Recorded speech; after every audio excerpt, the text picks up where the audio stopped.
right, hello and welcome. I'm Julian, and that's Taylor. We are the co-directors of Blue Stoop. Blue Stoop is a literary arts organization based in the greater Philadelphia area, and every Thursday, more or less, we do these free community workshops. This month, we have special guests with Penguin Random House, teaching us all about navigating publication, everything from building a platform to promoting the work, getting a book deal, and all those parts in between. All three sessions are free and virtual. We encourage you to come back next Thursday and the Thursday after that. And then after the holiday break, we'll resume our community-led workshops in December. Hope to see you with those as well. This is a free session. We are glad you are here. And also, if you have room in your budget to support Blue Stoop, we really welcome that. It's bluestoop.org/donate. And I know that $5 maybe doesn't sound like a lot, but it actually makes a really big difference and adds up quickly. So you're in a place where you can have that wiggle room in your budget, we're grateful for the support. But at the end of the day, we're just glad you're here. So that being said, I will turn things over to Libby. Thank you, Julian. My name is Libby Burton. I am an executive editor at Penguin Random House. I am based in Brooklyn, New York, although I often visit my office in Manhattan, Work Island. And I'm just excited to be here with you guys. I've done previous workshops with Blue Stoop. It's a fantastic organization, and not to put too fine a point on it, but if you're feeling any sort of way about the world, donating whatever you can to organizations that you believe in is an awesome way to do something today. So I'm so excited to talk turning writing into a published book and what that means broadly. I'm going to introduce my co-panelists first of all, and then I would love you all to think about, and if you want to share in the chat, that'd be great, the sort of genres that you work in. If you're an aspiring fiction writer, a nonfiction writer, a journalist, a poet, you can like add that in the chat and just it'll give us a sense of sort of maybe how we can tailor this conversation. This conversation today is all about the concept of a platform and sort of what the heck that means when you're a writer and how that can help you sort of get your writing out into the world. So, as I said, I'm an executive editor currently.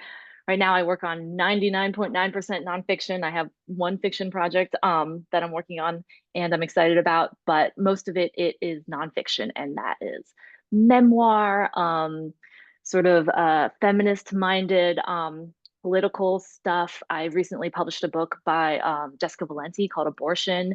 I've published Stacey Abrams, her nonfiction work, and I do some practical nonfiction as well. But in my career, I've also published some fiction, and myself personally, I am a poet. So I have the experience of publishing both individual poems and a book of poetry with an indie publisher, Saturnalia, that's actually based in Philly, an awesome indie publisher there. So I can speak to both sides of that experience. Yeah, let me turn it over to Matt. Tell us, Matt, a little bit about your job currently. And yeah, oh, I'll add a little background. I'd love a little bit of your arc as well, too. I've worked at 3 of the big 5 publishers and now at Penguin Random House. Yeah, that's where I am now. So Matt, take it away. All right. Hi, everybody. I'm Matt Inman. I'm an editorial director of entertainment publishing here at the Crown Publishing Group at Penguin Random House. I live in Brooklyn, New York. I am originally from the great state of Pennsylvania, from Western Pennsylvania. A little bit about my arc and sort of where I am now. I went to undergrad at Penn State.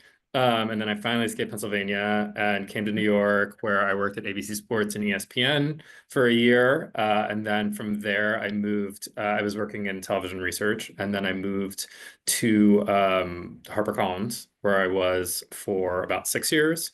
And then Hyperion, which was part of the Walt Disney Company, for a couple more. And then I've been here at Crown for over the course of my career, which is sort of the liaison between editorial and production in book publishing. Over the course of my editorial career, I have moved from originally doing business books to doing a little bit of everything, to doing what I do now, which is work almost exclusively in nonfiction. And the way I characterize it is like if you go into a bookstore and you're looking for nonfiction and what you're hoping to get out of the book is entertainment, then it probably fits under my umbrella. My list is half narrative. So, I've worked with authors like Matthew McConaughey and Dave Holmes and Mike Matheny and others. But then I also work on illustrated nonfiction with authors like Dolly Parton, Jimmy Chin, and others as well. So yeah, that's me. Thanks, Matt. Grabbing- Yeah, Matt's got big names on his list, which is pretty impressive. But I think a lot of the ideas behind sort of what gets a book out into the world can apply to like anyone in their career. Which we're excited to talk about. Lori, take it away. Yeah, hi guys. I'm Lori Kazatsky. I'm an associate editor here at Crown, and I specifically work on our fiction team, which we restarted a year ago. So I'm originally from outside of Chicago. I actually majored in drama for my undergrad and moved to the city to work in theater in some capacity and kind of fell into publishing. I worked on the agency side for 3 years before coming to this side, so I've been on both sides of the table.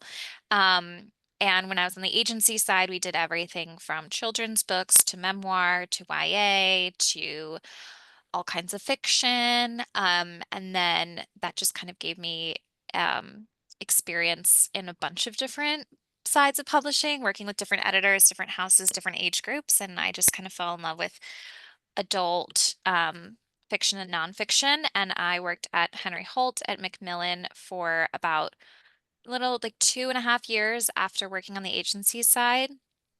And I work for a woman named Amy Einhorn, who a year ago, like almost exactly a year ago now, got the opportunity to come to Crown to restart the fiction program, and brought myself and another colleague from Henry Holt. And I've been doing exclusively fiction here, but in the nonfiction side as well. Back at Henry Holt, I worked at Andy Cohen Books for a while. So I did both Andy's books themselves and also the Not All Diamonds and Rosé oral history.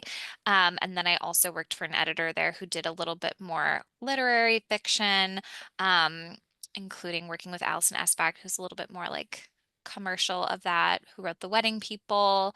I've worked with Leon Moriarty under Amy and Chris Whitaker, and myself have a few books coming out next year that are all in the kind of like mystery thriller space. And then I'm also working on a lot of our translated fiction. So we have a Japanese book and an Italian book, and that's kind of becoming a big part of my purview here as well. Awesome. Thank you, Lori. Yeah, Lori is our fiction expert here. And I love your range of like what you're interested in, Lori, the range of sort of the actual literary to stuff that's highly commercial. And so excited that we're doing translated fiction, which for a while has kind of fallen out of style, I think, in publishing, but which is a tragedy, but I think is coming back because it's, yeah, a blessing to be able to experience literature from other cultures with another language. So I love that. Well, let's get into it. Um, Platform. What does it mean to have a platform? And I will say, so as editors, most of the projects that come to us are agented. And what that means is they come from an agent, a literary agent who already has an established agreement, relationship with a writer. And why is that? That's a great question. I'm going to actually throw that over to you, Matt. Why do you think that why do we work sort of exclusively with literary agents? Just to give people a sense of like what our world is, like what we're considering and also what writers are up against. So, talk to me a little bit about like our relationship to literary agents and how that works. Yeah, I mean, I would say, I mean, a big reason is purely out of volume of different of sort of trying to sort through the many different opportunities to publish. And the thing about literary agents, right, like the way they're set up is that their entire careers are dependent on being able to sell books and finding the right people to the people that they feel like they can get a deal for. And so, but they also can be really invaluable partners in the process. And like literary agents are thinking about not only selling a book, but also building the career of their authors. And so I think from our perspective, when we're seeing things from literary agents, these are people who are already partnered up with someone thinking about like the long-term career of their authors and helping us point us towards opportunities that, as we decide what we're going to publish, because, a publisher doesn't have the bandwidth to publish every single book that comes in through the door. We make choices so that we can really focus and support the books that we are publishing. So yeah, I don't know, Lori, if you have any other context you want to add. I think from the fiction side, I reiterate that like, yes, agents are your I feel like they're like this kind of like scary, innocuous thing that no one knows like really what they do or who they are, but like they really are supposed to be the advocate for the author. And like what will often happen when we're considering something on submission is a conversation between an agent and an editor before the author even really knows there might be interest from our end, purely because we want to make sure we're actually genuinely the best fit for somebody. And if we have a vision for the book, we want to make sure it's in line with the author, especially in fiction. And the agent's there to kind of triage and protect the author and be like, oh, yeah, let's definitely do a meeting and see if you guys are a good fit. Or, you know, I think you have a very specific idea for this book and it's not what my author wants and I don't want to waste everyone's time. So they're also just like good um mediaries to make sure that not only does your book sell, but your book sells to the place that is genuinely the best home and has the best in-house editor to advocate for your work to everyone else at PRH. Awesome. I think, yeah, you guys covered it really well. And I will add next week, next Thursday, we're going to have two excellent literary agents on this panel to talk a little bit more about what they're looking for from writers and how that relationship works, and to kind of just sort of demystify, as Lori said. Because yeah, when I got into publishing, I did not know what literary agents did. I didn't know that was a job. And in reality, it's an integral part to how most books get published. So tune in next week if you are really interested in that. Now, I just wanted to give sort of an overview of our relationship to them to just see how this all works. I'll also add, if you guys have questions, hold them until about like 4:45 and then throw them in the chat, and we'll dedicate like the final 15 minutes to answering your questions. And just to sort of give a rundown on the genres everyone's writing down, working in, it's an amazing array. I see a lot of fiction, nonfiction, a bit of poetry. I'm going to speak a little bit to poetry because it's weird and like very different as well. Yes, we have another poet. But I will say the one thing that we don't have a lot of experience with, but it kind of applies, is YA or kids. So that might be it's kind of its specific thing, but a little bit of what Lori does, I think, applies to that. Um, so you're a writer, you're like, okay, I probably need a literary agent. A literary agent will help me sort of get in the door at a publishing house, and also help me find an editor and house that are well suited to my work. How do I get a literary agent? And even before that, how do I present myself as a writer in the best way possible? And how do I ensure that I'm at the right place in my career to do that? Platform is a big part of that. And the work itself has to be excellent, and we can talk about it as well too. But platform is something that I know all literary agents and as editors, we are always looking for in writers as well too. And so what does that mean? I'm going to throw it over again I'll let Laura start on this. Well, no, actually, I'll let Matt start, because I think platform is a lot more straightforward in nonfiction. It's a little bit more complicated in fiction, but I would want to add that platform can be the relationships that you have within the writing community. And I think that's going to be a big part of what applies. I mean, just the fact that you all are tuning into this means that you're part of our writing community, and that's an amazing place to start. So Matt, broadly, how do you think of platform? I mean, the way I think of it, right, is that, you know, when we're publishing a book, like a publisher is bringing a bunch of resources to help the world find your writing, to essentially listen to what you have to say. When we talk about platform, we talk, the way I think about it is the degree to which on day one, you have already fostered some sort of audience of people who are listening to you. And I think in the past, you know, when I first started, you know, I guess almost 20 plus years ago now, the ways to have a platform in nonfiction were somewhat limited. I mean, it was, you know, you were writing for a legacy publication like the New York Times or the Atlantic, or you were on television. And so you had this way that you were already reaching people with whatever messages you were sharing, whatever you were writing already. I think what's been really interesting and exciting in the past 20 years is the way that now writers have a way to start fostering an audience of people listening to them, that you know, some of them still have these legacy platforms, but, you know, we look at now, like, people start Substacks, and it's, you know, sometimes like long sort of hard work, but they start building their audience, the people who are tuning in, day out to listen to what they have to say as they sort of write on a topic or a range of different topics. And they're building those people listening to them. Social media clearly is something that has radically changed the degree to which an aspiring author can start to develop and foster an audience of people listening to them before they have a book deal. And so, yeah, when I think of platform, I'm looking at the ways that an author has the potential or has already in practice created an audience who's listening to what they have to say, on which we can sort of build on that with a book to sort of help amplify their reach in a bigger way. Yeah, I think that's exactly right. And I even think of like the actual metaphor, which is like a Yeah. platform, is like you are above the fray. You are able to take your message and your message being your work and just get it out more widely. I would even say more broadly, I mean, when we think platform, traditional in the last 20 years, you know, Yeah. Twitter, X, Instagram, YouTube, social media. But as you said, that also means like you're writing in certain magazines. People are interested in your writing. More recently, that's Substack. That can be a podcast, but also it can be the community and that you exist within. And I saw, you know, there's some people here who do self-help, music journalism, and yeah, memoir.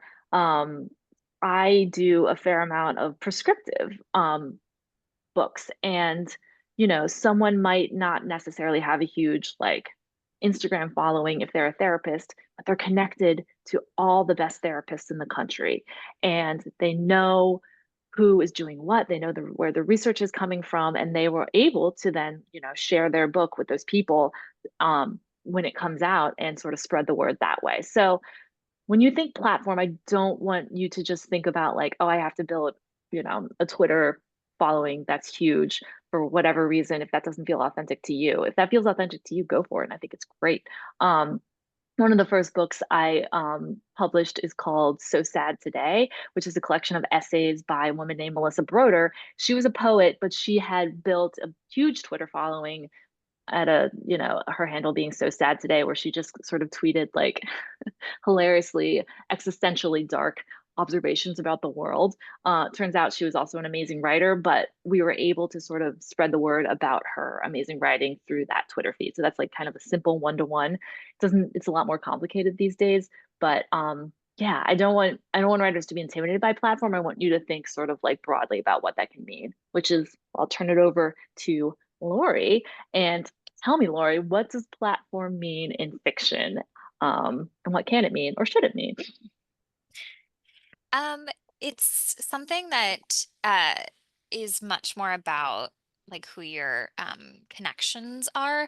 Um, in terms of potential people who have bigger followings than you, especially if you're a debut, which we work with a lot of debut writers. And it really comes down to making sure people start seeing your name and your book in the hands of people they already love. Like a big part of our job in the publishing process for fiction, once the book is actually done and in production, is blurb outreach, which is, of course, for anyone who doesn't know, if you look on the front of a book and there's like a short quote, and on the back from authors who write in the same space as the novel, who usually have had some sort of success, whether it's like award wise or commercially, that kind of give a book like a gold stamp of approval. And the way that we go about getting those is usually through connections. And what I always encourage my authors to do, because I don't necessarily look at like who they're following and how many followers they have and who they're connected to necessarily like on submission, but more so when we start thinking about promotion, it's all about like who can be your champion. And I always just tell my authors, start following on socials like everyone that you love, everyone's writing who you love, start kind of building those connections organically. I have an author who like literally just started her Instagram, and um an author blurbed her book. Now they follow each other. Now they're becoming really good friends. It's like every time she talks about her book, it brings people to her. It's kind of it's just all about like building an organic relationship with writers in the same space as you who can help champion you every part of the way. Um, Sometimes we get submissions with blurbs already attached. If you've had a teacher who's been published a few times, who's a little bit of a name, who can just put some good words on top of our submission, like that always helps us. In the fiction space, it's nice when an author has already started doing that work of building the community, like Libby is saying, because publishing is not like an insular, like working alone in your room kind of job. It is and it isn't, but you need people like outside who are going to help um, get people excited about your book in the lead up to publication. Yeah, I think that's a really great way to think about it.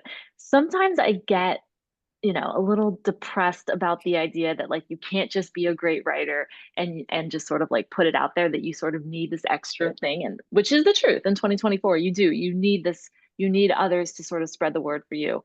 However, when I think about it and the way you describe it, Lori, like it's about creating community, and it's about connecting with writers, thinkers, creators that you may admire, and that you share ideas with. And it's about joining this community of writers, is the way that I like to think about it. And I think about it in my most optimistic moments.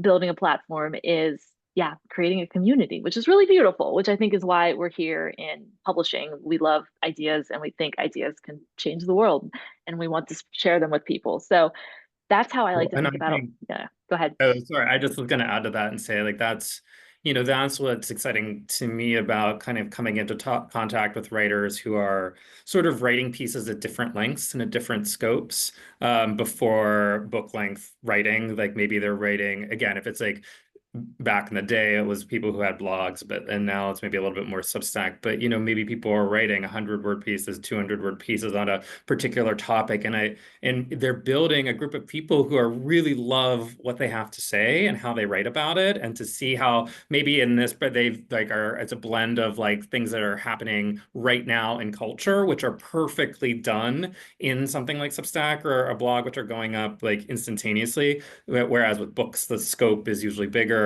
But I think the nice thing about it is it is fun to watch, and I think helpful to see people just through the excellence of their writing and how they think about things, starting to develop that audience who is like hungry for more from them, different topics, or at a longer length, eventually when that idea comes to them.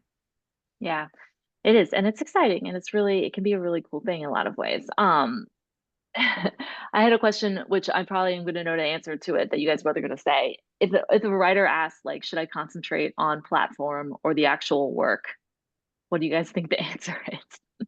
Or maybe it's different for fiction and nonfiction. What do you think, Lori? I'll start with you.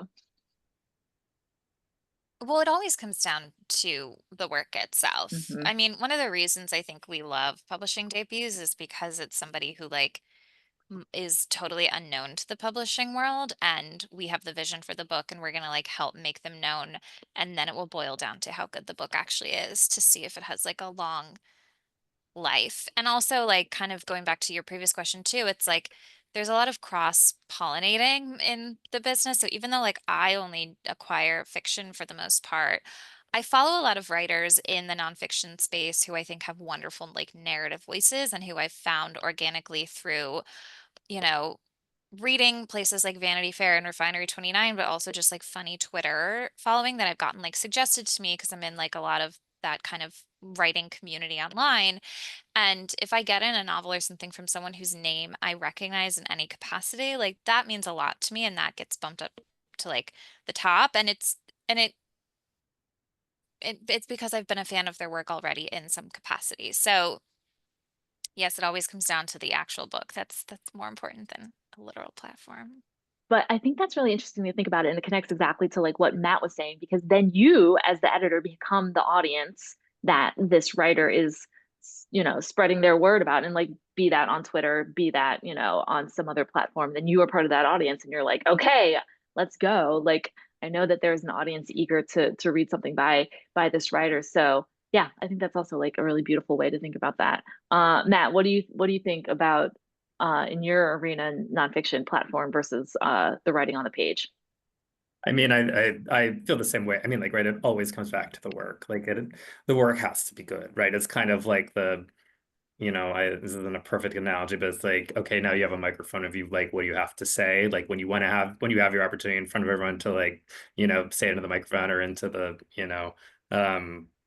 out to the world, like, it has to be good. But I think what I was thinking about as Lori was talking, and this is probably more common in nonfiction, is that I think people have an idea that, like, when editors, like, we see a lot of things and we can't publish them all, and so we sometimes pass on projects or on particular things, that even when the authors are good, sometimes they're like, the idea that they're putting forth isn't like a book length kind of idea.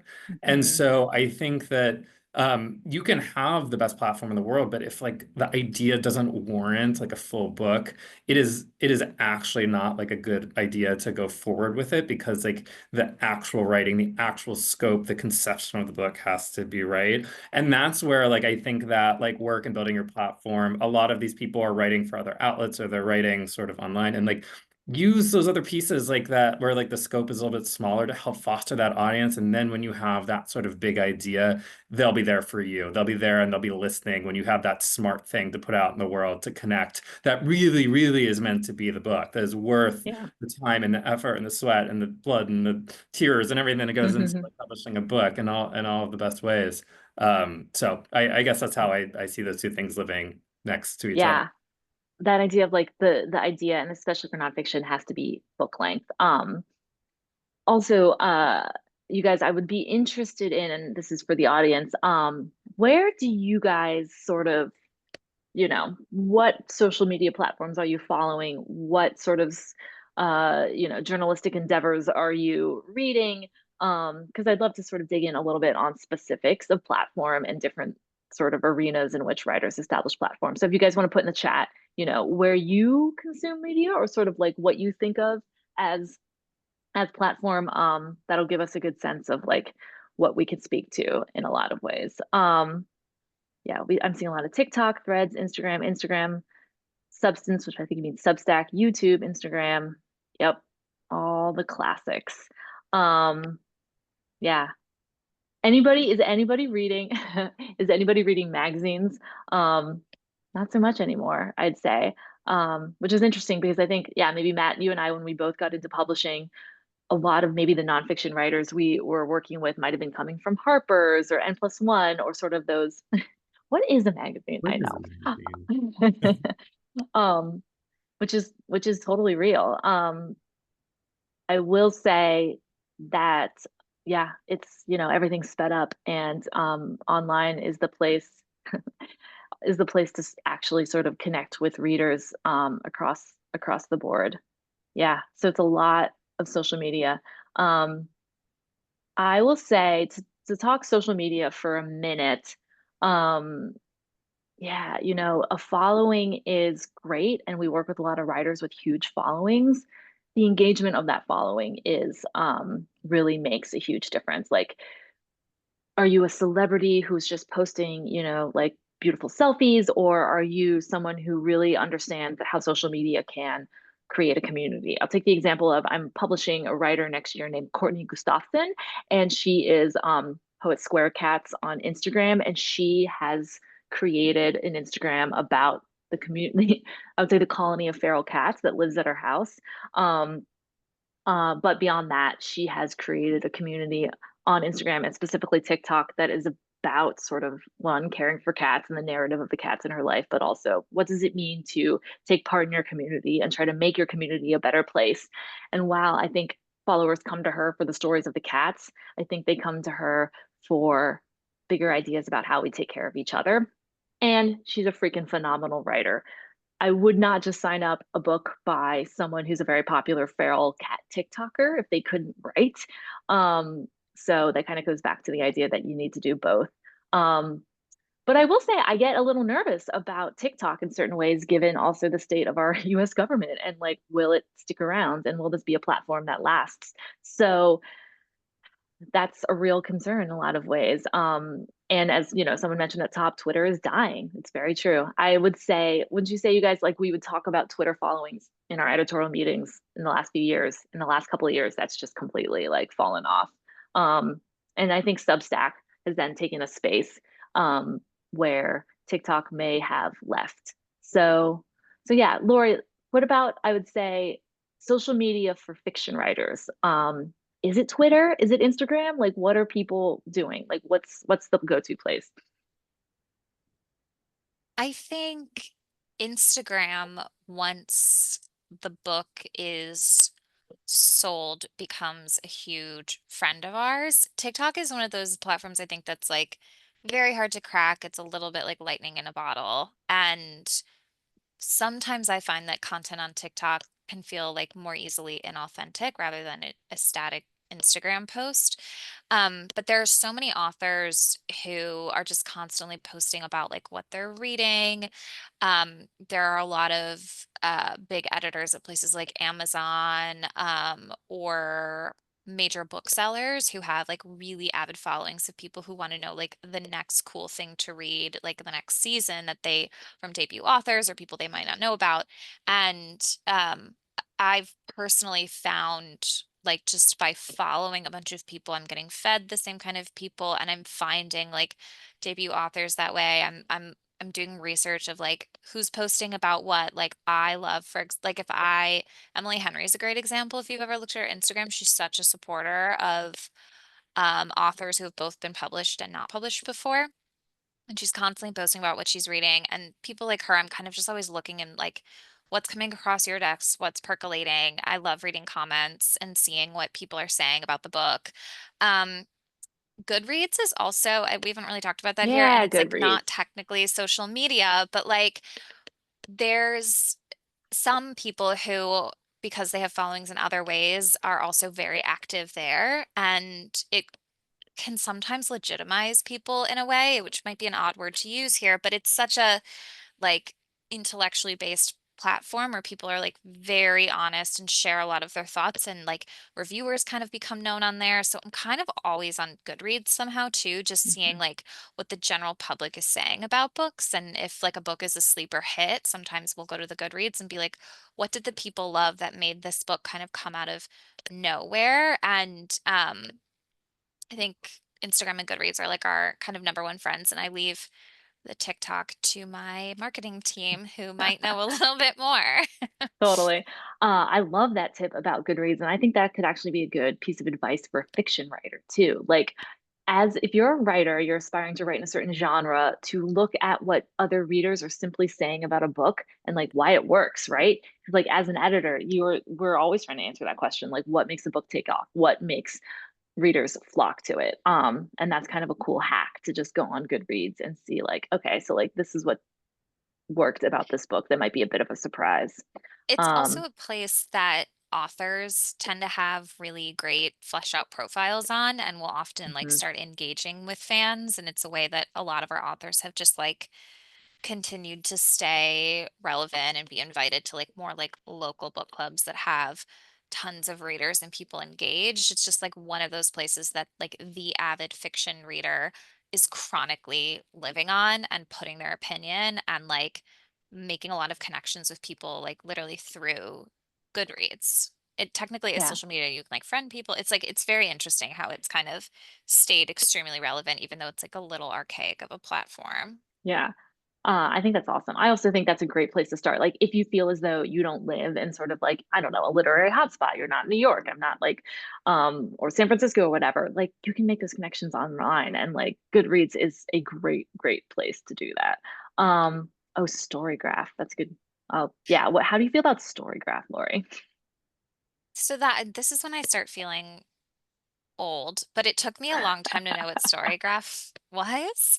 But our marketing team is actually very focused on it and doing a lot of campaigning stuff on it. So we build a lot of specific assets for Goodreads to make sure an author's Goodreads page is always up to date and like looks aesthetically great, and we add graphics and we do advertising on it, and Storygraph is starting to grow as one that we're now also making assets for and paying attention to. I personally haven't like clicked around it a bunch, but it's becoming more and more of a competitor to Goodreads, so I actually think it's like also worth investing in. I just truly haven't dipped my toe in yet.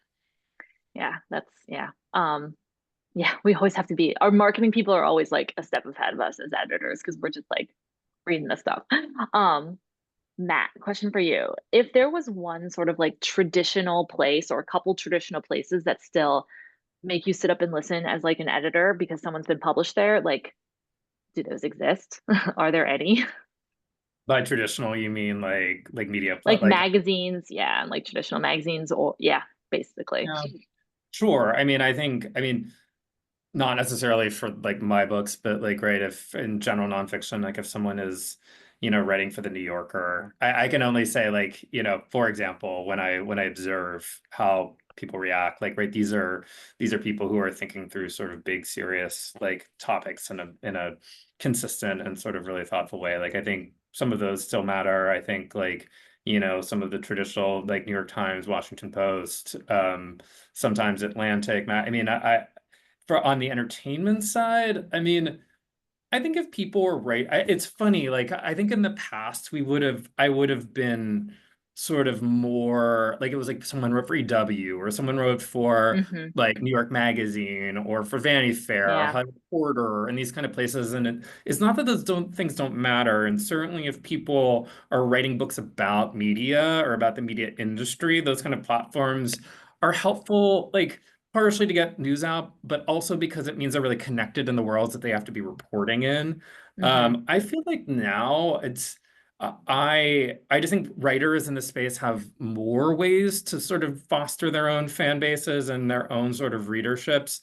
That yeah, like I suppose my ears still perk up if people are writing for these places because they have a mechanism for regularly like reaching readers with their writing, which is like, always really helpful to sort of launch from. But I would say I'm more, and I think people are more open-minded about like how authors are going about developing their fan bases. I think one good example, not in the entertainment space, and maybe Libby, you can help me out with this because you probably know more about than I do, but I thought was an interesting case.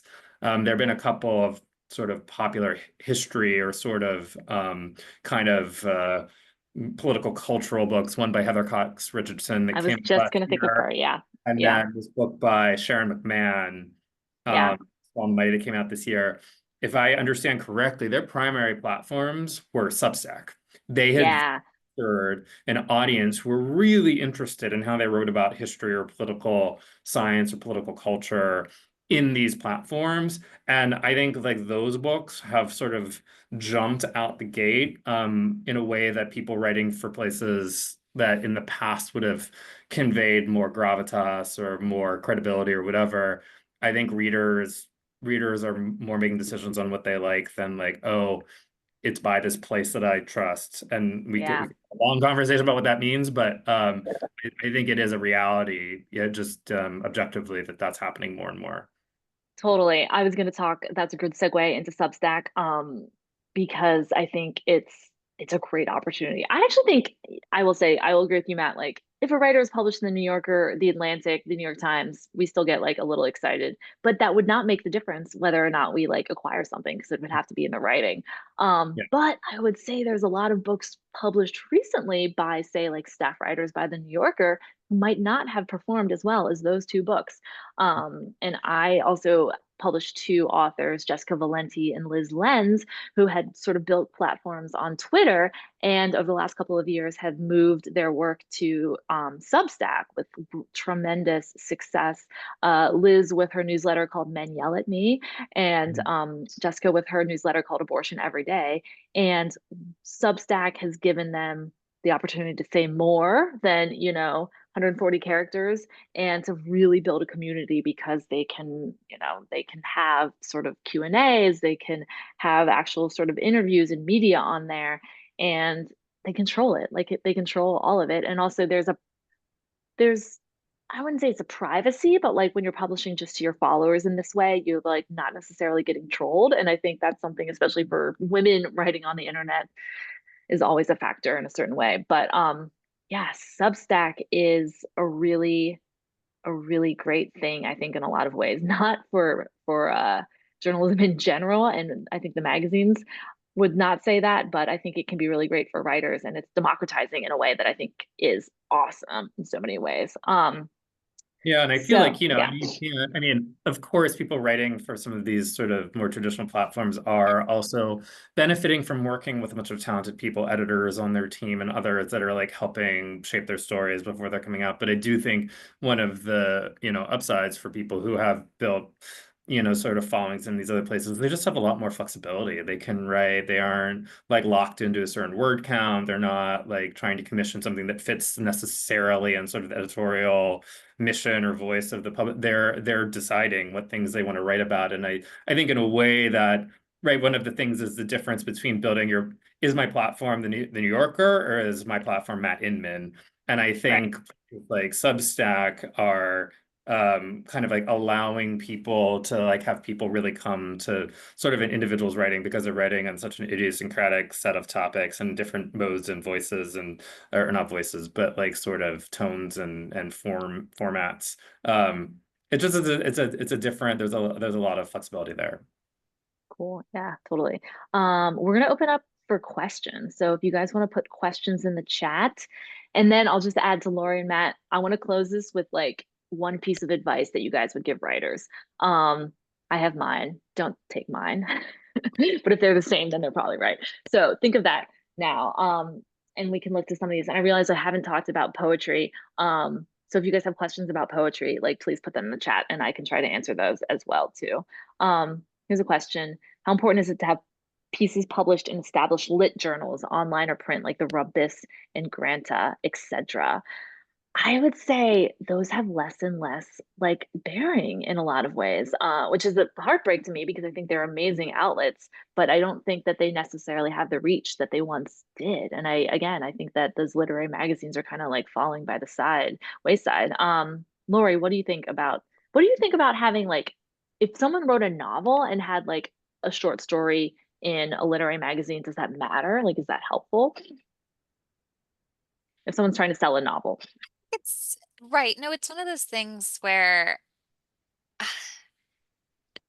I mean, it's nice to see that someone has like dipped their toe into any kind of publishing just from like an editorial like um potential like workplace relationship because they've had someone who's like looked at their work and um potentially been critical and kind of gone through that process in like a mini version, which is just always nice in terms of like if I bring something up to my boss that I want to pursue, very rarely are they also like, have they been published anywhere before unless they've had other novels other places. So it's one of those things that to be honest, it's like always nice to see. And I always read an author's bio on submission just to kind of see where did they come from and like how have they kind of honed their chops. And then from there, it kind of falls away. But it's just, again, it comes down to like, I will often put at the top of my stack someone's name that I recognize in any capacity, even if they've only written like nonfiction and now they're doing Mhm. novels. So just getting your name out there can truly never hurt and only benefit. Yeah, and into the community. It's a good one. Next question. What point in the process do you think new writers are best served to find an agent? That is an excellent question. Matt, you start. I mean, I think you have to have like a firm idea of like what the book you intend to write like would Yeah, be. yeah. You know, like because they're going to be making their decisions based on, you know, the quality of writing, of course, but also on, you know, the potential of being able to eventually sell a book, and hopefully multiple books by you. So I think if you've like, you know, written a novel or you have like a really clear idea for a book idea, and you know, I like hopefully like some maybe have developed some audience and some means that you can point to. Like if you have both those things, then you know, like if you're trying to take that next step to be published, Yeah. I think that could be I helpful. would, I don't know. Maybe help. Like, because people might, yeah, do people I sign up with think, the I literary agents to be published in like other platforms like magazines and stuff to help lay the groundwork I for the book? think they do, and we can Yeah. speak to that a little bit more next week when we have literary agents. But I think of it, I think you said it, and I would put it in three buckets, which is like for nonfiction. I'm going to ask Lori for fiction. Nonfiction, you have an idea for a book. Like it has to be book length. And I think often we see proposals and stuff that's you're like, this is a great idea, but like this is an article and it's not a book. So that's important. And I think you need evidence of your writing, and be that it would be great if it were published pieces. But just to say like this is what kind of writer I am. This is what how like strong a writer I am. And then yeah, that third piece being like, do I have an audience? And that can be anything from a Substack to, your connections to a certain community. Lori, quickly on the fiction side, when do you think a fiction writer should, query an agent? And I'm going to turn my lights on because the sun is setting at 5 p.m.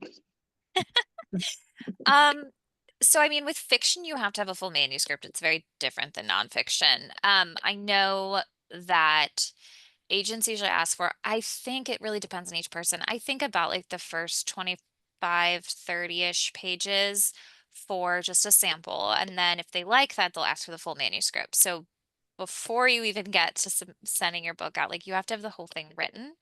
Um, and I just think from a fiction perspective, if whenever you feel comfortable sharing the work with other people, I think it's a very precious process. And agents will do their own round of editorial work with you, especially a good agent. You don't necessarily want someone who's just going to like say, great, like they'll fix it when they buy it. You want someone who's really going to hone in and work with you. And if you're not 100% comfortable for the story to have outside critiques yet, it's probably not the time to be querying.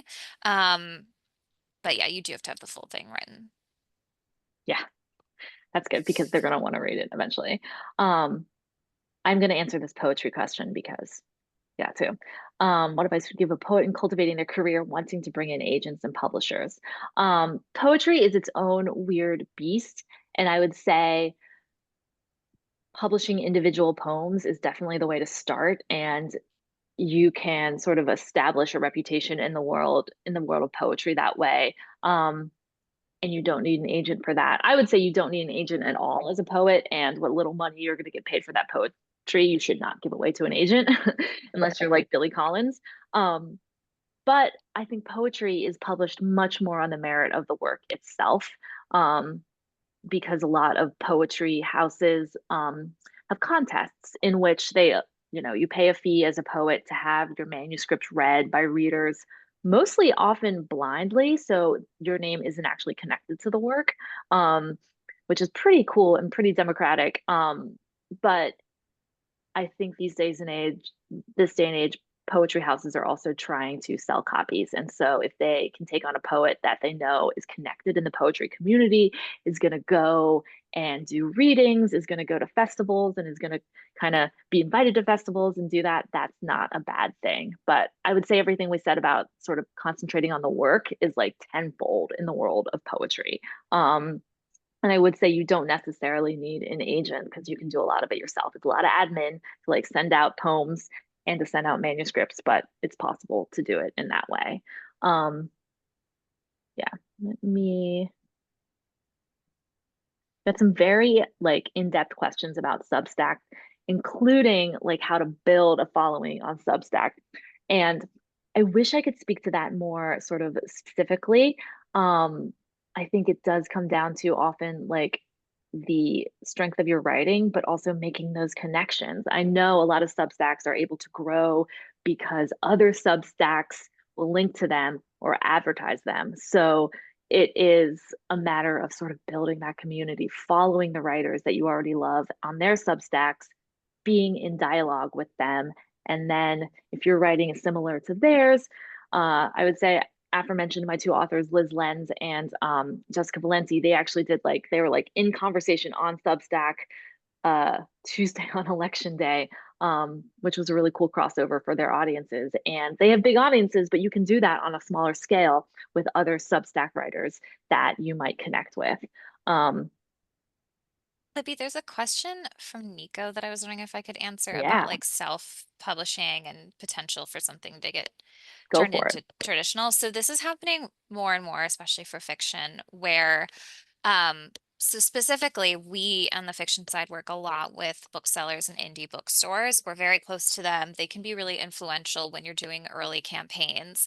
And booksellers around the country are often reading tons of things published by indie presses, but also self-published. They're just like very plugged into kind of a smaller, like the smaller places, not necessarily just the big five publishing. And we're always reading, like I am always ordering books from Amazon and like fun little places for my boss and I to read that we've heard are like picking up traction purely through word of mouth. Stuff that ranges from like a fantasy that someone self-published that's like blowing up a little bit on TikTok from just their own promotion and word of mouth, to someone who's been published through a formal like independent publisher. There are lots of services for that. That's also been getting traction. And there is a possibility of taking that literal independently published book and buying the rights, essentially, is what happens. And you stop the independent publishing. And sometimes we use the same cover. It really depends. Sometimes we rebrand it. But then your book can have a life in a traditional publisher. So it's very possible. I think that's a great way to build platform organically. And even if, for example, that book might not get picked up by an editor or a publishing house, it's a way to get your work out there without like the barrier of the agent. And maybe like I end up reading something self-published that I'm like, this one's not right for us specifically, but I want to reach out to this person. I want to tell them I'm a fan. I want to tell them, if they don't have an agent, maybe give them some advice, but start building that relationship. And the next book they want to write, like I would love to see it. So that's a way that I also find fiction writers specifically. And I think it's something that's very legitimate, becoming so much more common in our business. And I work in a lot of mysteries and thrillers. Like The Perfect Marriage by Geneva Rose was originally like, I think, an ebook self-published that like blew up on TikTok. Now she has literally like a 7-figure, like 5-book deal, which is not even a thing. And she did it all herself. She was basically like, I love this book.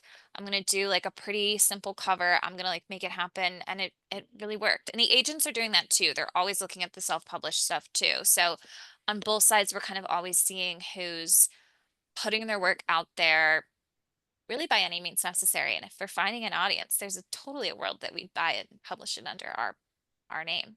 That's awesome. I love that. Also it goes back to the work, right? Like if the work is out there and it's appealing to an audience and readers are loving it, and that's the beautiful thing I think about like book talk in certain ways. It's like just readers loving books. It's gonna you're gonna make a platform. That's what you got. This is a good question from Jason. What are good ways to ask people you know and admire if they might write a blurb? Um, I think this comes down to relationships. It's getting into that community and getting into conversation with people so then you can make that ask eventually. Also, fan notes can go really far. Just like honest, earnest love of a writer's work. And often, so in my role, I have, bought the book, we finished the manuscript, we're like, okay, we got to go get the blurbs. Maybe this person is friends with these people, we'll ask these people, but often, including my feral cat TikToker, she's an amazing writer, but she's not really connected in the literary world, but she's read everything. And so I've had her just write these fan notes to writers that then I've sent, to their agents or directly to them. And that can really make a difference. So I think authentic admiration for another writer's work can go a really long way. Matt, do you have any advice on blurb solicitation? I mean, I think that's exactly right. I mean, I think it's just when you make the ask, like it goes a really, really long way, obviously, to share something that makes it feel really specific to the person, that there was some reason that you think they will like your writing as well. It has to do with like what you loved about another one of their works, or just something that helps it, makes it feel like you're being really intentional of what you're asking of their time. And also, like, everyone loves hearing, that someone has read their work and it's meant something to them. So I would say those two things go a long way. And I'll open that to you, Lori, briefly too. Because I know we're running out of time. Like your blurbing is a huge part of how you get your books out into the world. Do you have any advice, or do you have strategies about that process? Well, my number one piece of advice is always just like read everything, because like all the books that like all the fiction, like I'm constantly reading books in my free time that are either like like they're percolating underneath that I'm hearing a lot from like friends who are not in publishing, to the bestseller list, to books that I'm just seeing pop up on socials all the time.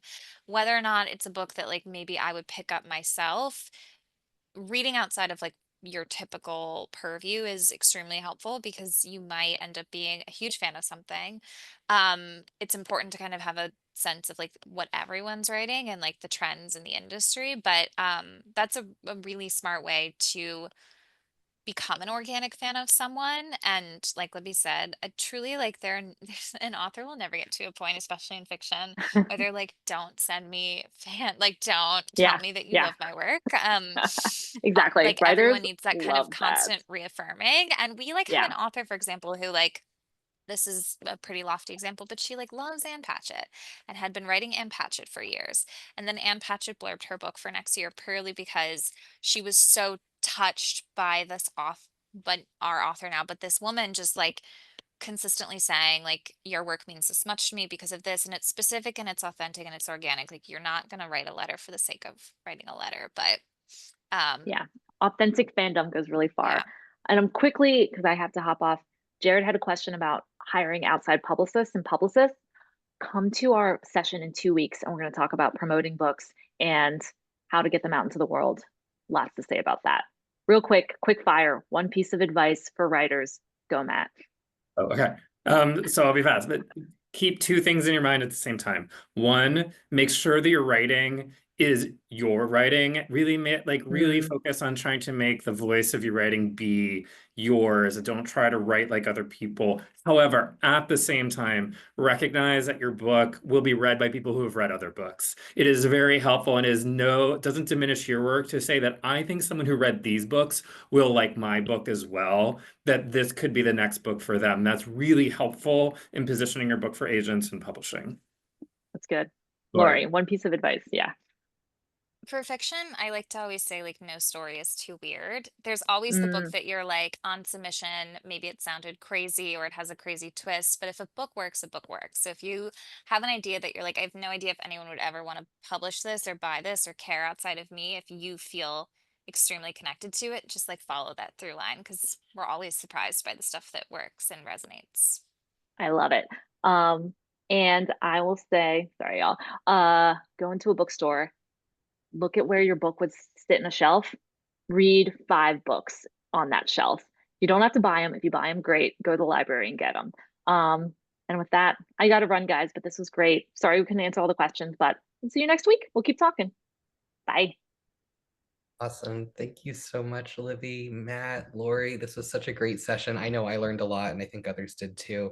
I know there were a lot of questions we didn't get to, so I hope you'll come back next week to talk about selling a book project, and the following week to talk about spreading the word.